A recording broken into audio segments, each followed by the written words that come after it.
you know exactly how to do that. You know exactly, it's not a magic trick. It's all back down to a very primitive mindset of we just have to do. It's like breathing. Breathing becomes normal. Like we don't even know that we're doing it. That's how you have to live your life. When that alarm clock goes off at 4 or 5 in the morning, your mind says no. You just say, it's just what we do.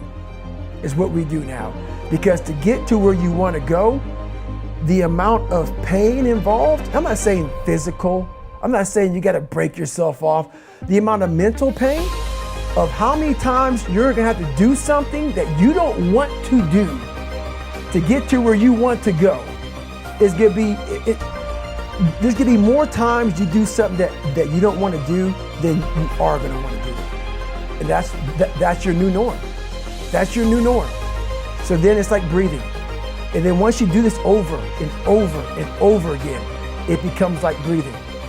I don't want to live this lifestyle, but to get to the other side of this, I have to. So if you really want it, you realize what trying is and what trying is not.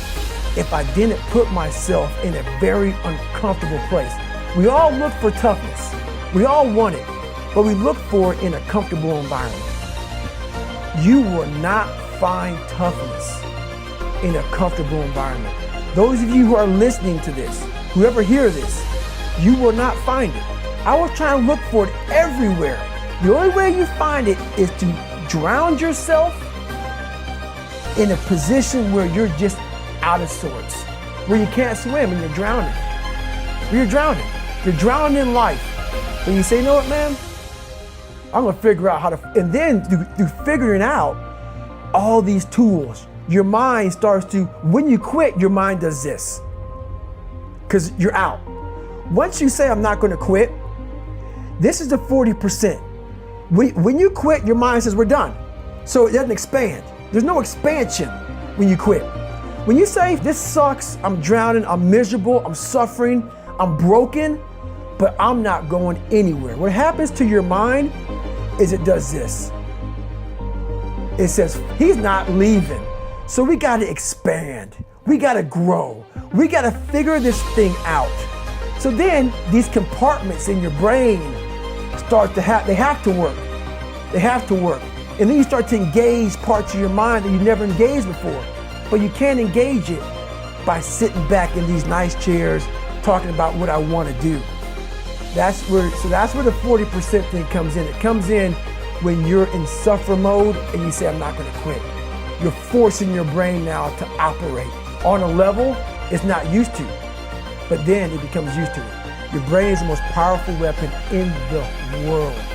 Once you put away your phones and your computers and all that shit we have nowadays, that's great. We're up to date, but your brain is the only thing you have when you're going through depression, when you're going through hard times, when you're going through death. You're alone. You're alone. You may have a shrink you're going to, you may have a best friend you're going to, but there's 24 hours in a day where you're alone in this brain. And your brain is talking to you in all kinds of ways. And it wants to control you and pull you in these different pockets. If you can't control your own brain and your brain controls you, you're fucked. You got to tell your brain where you want to go and how you want to go and how you want to get there. You got to control it. If not, it's over. I have this haunting voice in the back of my head. A lot of us have it. Yeah. We just ignore it. And it was there for years. So I knew in the back of my mind that I could pull off this whatever.